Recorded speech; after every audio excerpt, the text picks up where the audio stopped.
Hi, in this video I'll be showing you how to convert your legacy installation of Windows into UEFI mode using tools provided by Microsoft. So let's begin. Before proceeding further, let's take a look at the various drives that we have on this computer. Click on Explorer, then go to this PC. As you can see here, I have 4 different drives: drive C, D, and F. I also have a drive G, which is basically an external drive attached via a USB cable, which is of size half terabyte. The partition in which the operating system is installed is of size 24.5 gigabytes. Now it is important to know the size here because I'll be referring to the sizes later on in this video.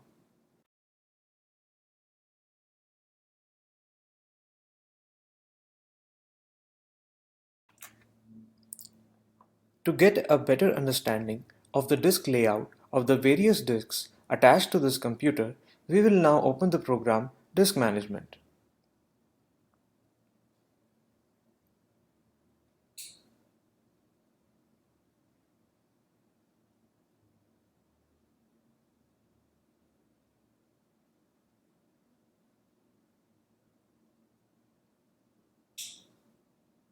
As you can see, both the disks are visible here. The first partition is the system reserved partition. This was not visible in the Explorer because it was hidden and wasn't assigned any drive letter, followed by C, D, F, and of course the external partition G. We can also see the various drive sizes and letters and labels assigned to each partition. Now this is a Windows installation in legacy mode, which is why the partitioning scheme used by disk 0 is MBR. That is why on right click we see the option to convert to GPT. We will see that this option changes to something else after the procedure.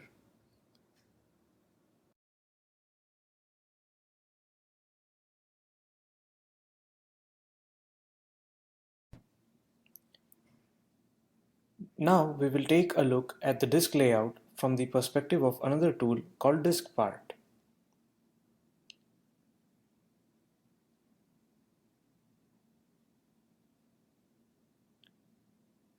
The first thing we are going to do here is to list the available disks.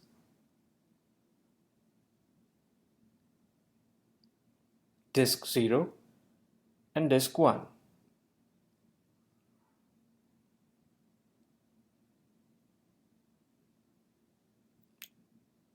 Let's also look at the disk management tool side by side.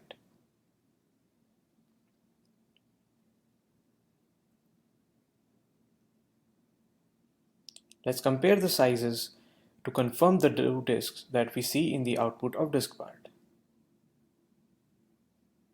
512 gigs for disk 1 and 60 gigs for disk 0. It's important to note here that in the dynamic and GPT columns we don't have any marker. You might have a marker for the external drive, but we are only concerned about the drive that we are going to convert today. Disk 0 is the drive that we are concerned about, and it should not have any marker on the dynamic or the GPT column.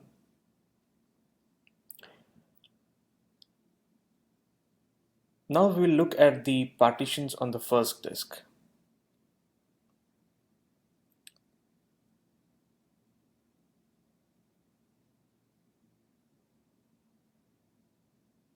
As you can see here, there are 4 primary partitions.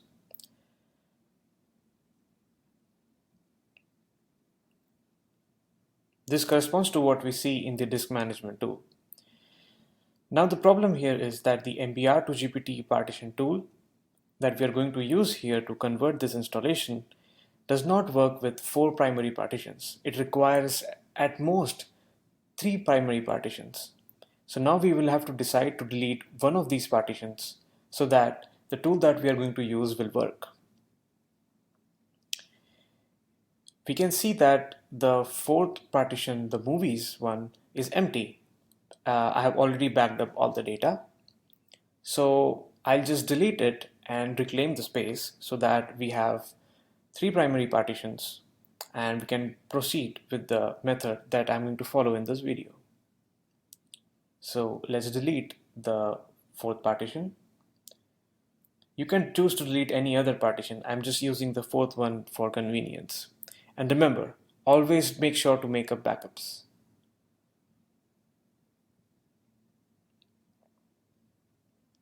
Now that we have deleted the fourth partition, we will reclaim the space into the third partition.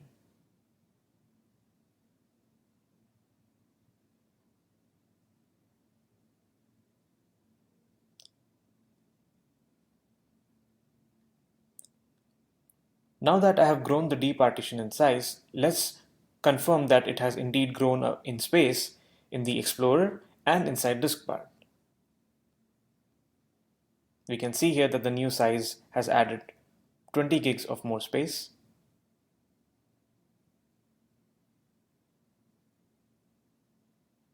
As you can see, the fourth partition is now gone and the third partition has increased in size.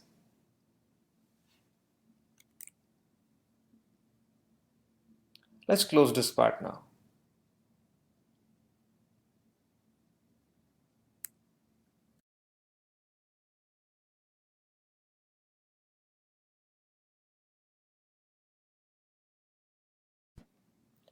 Before we proceed further, let us check which mode we have booted Windows in. To do that, we will open the System Information program and observe the system summary.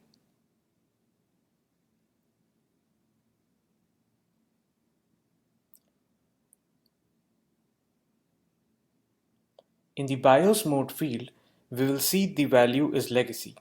It might be the case that the version of Windows you are using is old and this does not have this field. And that's okay, there are other ways to confirm, like the blank GPT column we saw before for the disk we have booted into.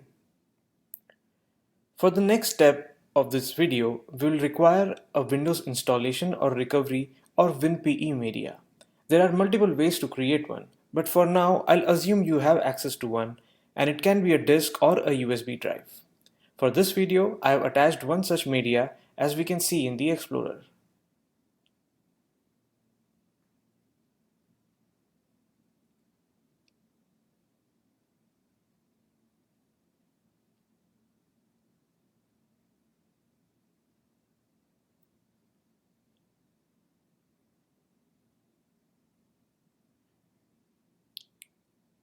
Alright, so now it's time to shut down the computer and proceed with the next step of actually converting the installation.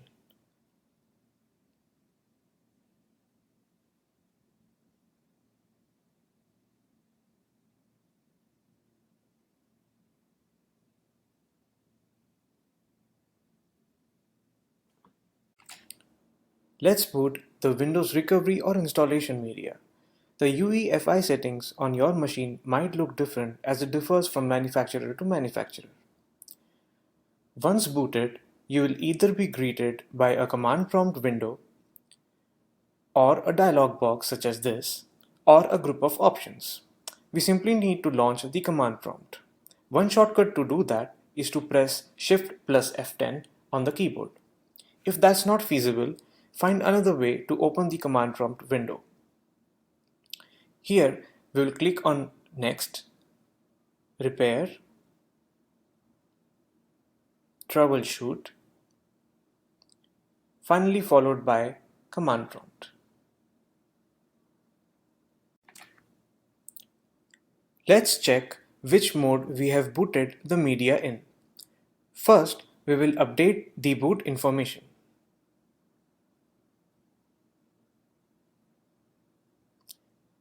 Then, we will query the registry.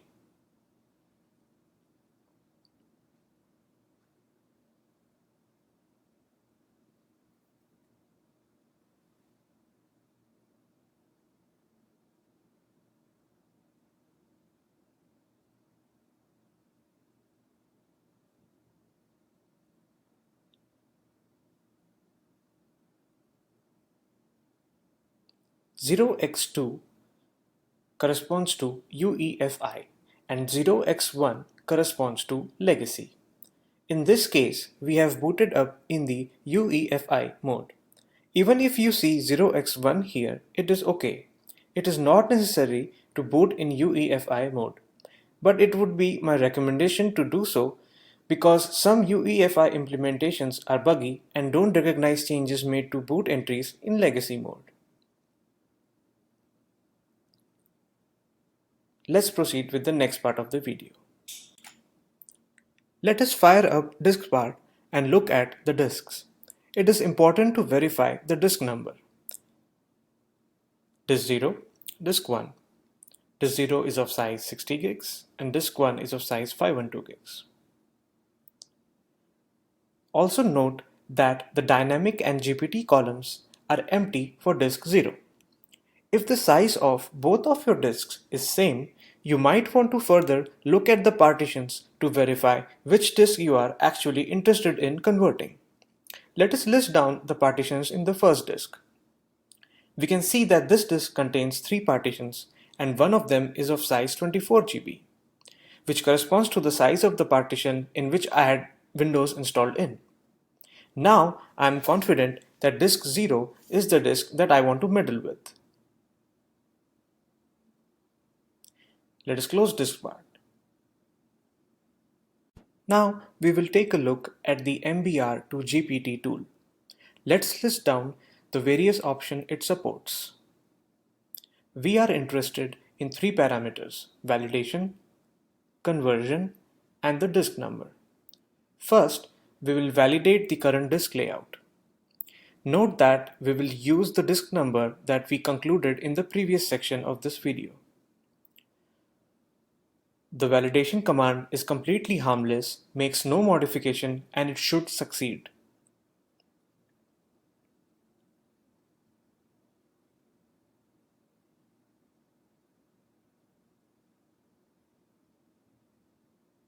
If this command does not succeed, please do not panic.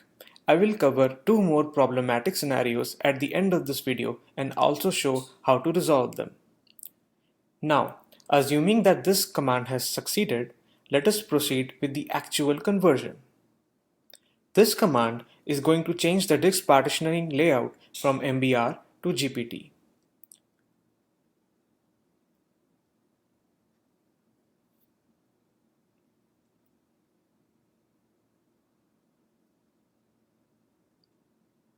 For the purpose of this procedure, this command has to succeed.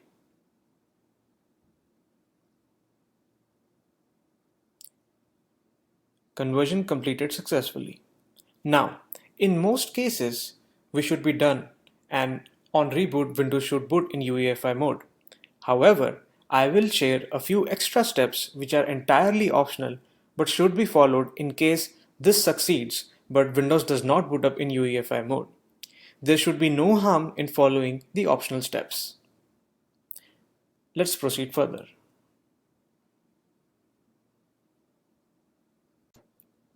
Let us open DiskPart again. Let us look at the current disks. As one can notice, there is a mark under the GPT column for the first disk, which was not present before. This tells us that the current disk partitioning scheme for disk 0 is GPT, which is what we expect it to be. Let's look at the partitions to verify that everything is intact. We again see 3 primary partitions, which is good. Let us assign drive letters to a few partitions for the optional step. Pick the system partition and assign it the drive letter B.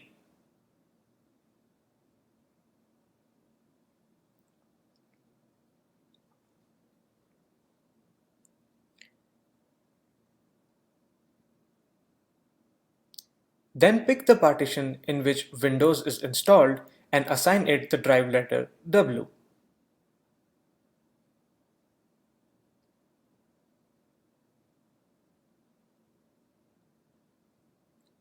To verify, let's take a look at the volume list.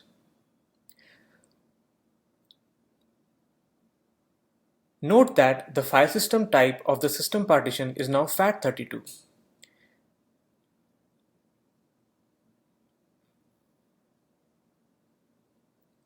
Let us exit out of DiskPart now. For the optional step, we will create certain boot entries manually.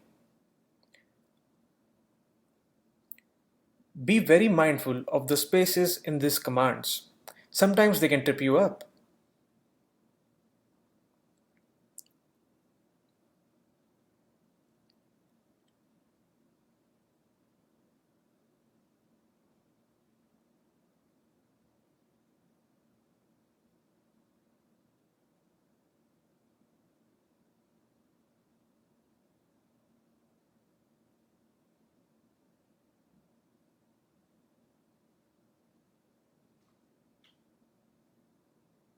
Boot files successfully created. All done. Now we will shut down this computer and reboot in UEFI mode.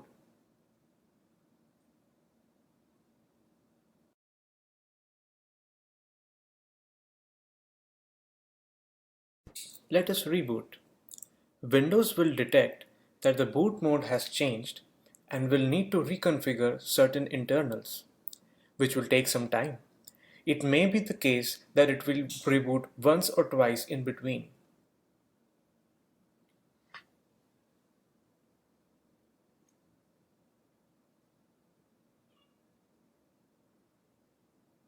It has rebooted again. Let's hope that's the final time.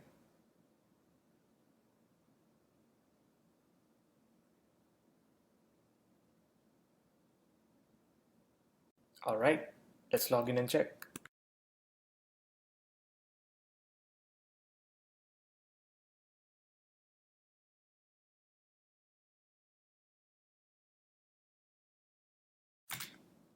Alright, now we will open disk management again and check for differences compared to last time.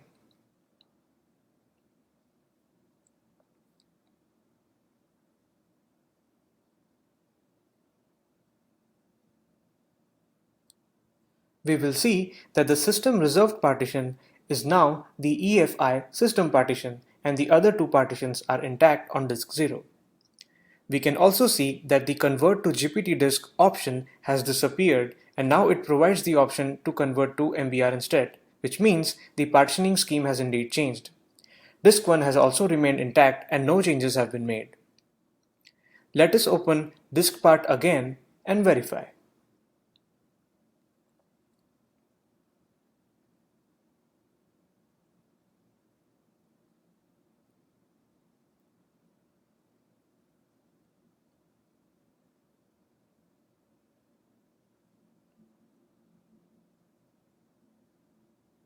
Let us list the disks.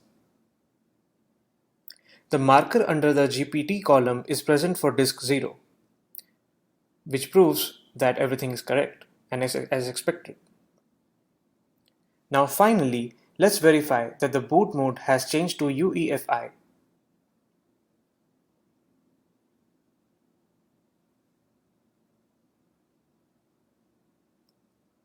Under System Summary, the BIOS mode is saying UEFI. Yay, we have finally converted it. Now I'll talk about two common problems with the MBR2GPT tool in the remaining part of the video. Let us take a look at one of the most common errors with which the MBR2GPT tool fails. In this case, it says disk layout validation failed for disk 0. This means that the disk layout is incompatible for conversion to GPT.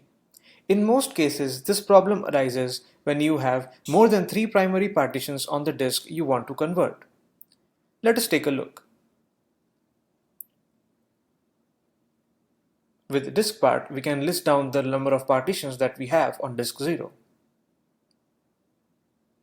As you can see, I have more than 3 primary partitions on this disk, which the MBR2GPT tool does not like. If this is the case for you, please boot back into Windows, back up one of the partitions, and delete one of the non-OS ones as shown in the earlier part of this video. And then try to use the MBR2GPT tool again. Now let's move on to the next common problem. The second most common error with MBR2GPT is when it cannot find the OS partition for disk 0, as we can see here. There could be many reasons which can cause this problem. One reason could be due to bad entries in the boot configuration data. Let us check for that. With disk part, let's find out the partition in which the OS is installed and the partition which is the system reserved one. Bear in mind that not all legacy installations have the system reserved partition. In that case, the boot files will most likely be present in the partition in which the OS was installed. In any case, we will check for both. Let us assign the drive letter W to the Windows partition and the drive letter B to the system reserved one. Now, let's take a look inside the Windows partition.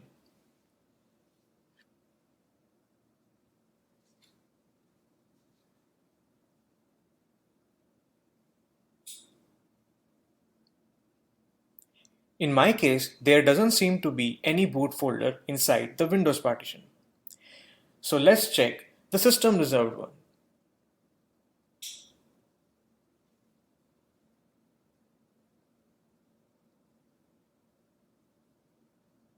Bingo! Here is the boot folder. Now let's invoke bcdedit and point it to the boot configuration data store that we have found and look for any invalid entries.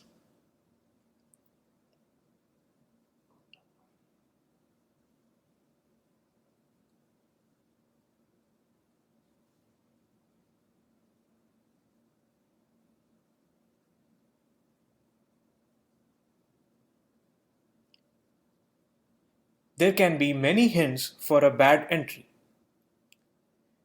In my case, I see an entry with the word unknown in it.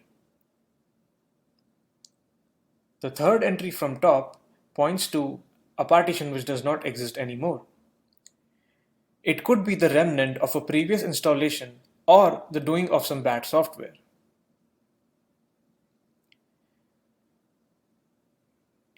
We will copy the identifier for this bad entry. To do that, select it and right-click. Then we will point bcdedit to the store again and ask it to delete the bad boot entry using the copied identifier.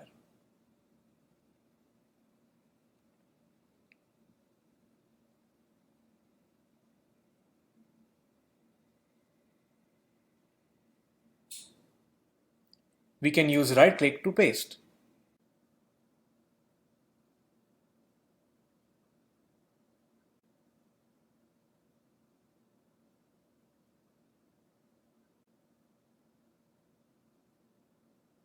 It seems to be gone now.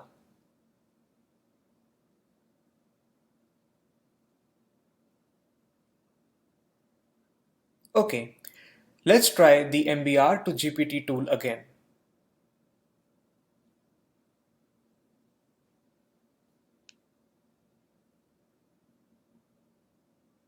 The validation succeeds.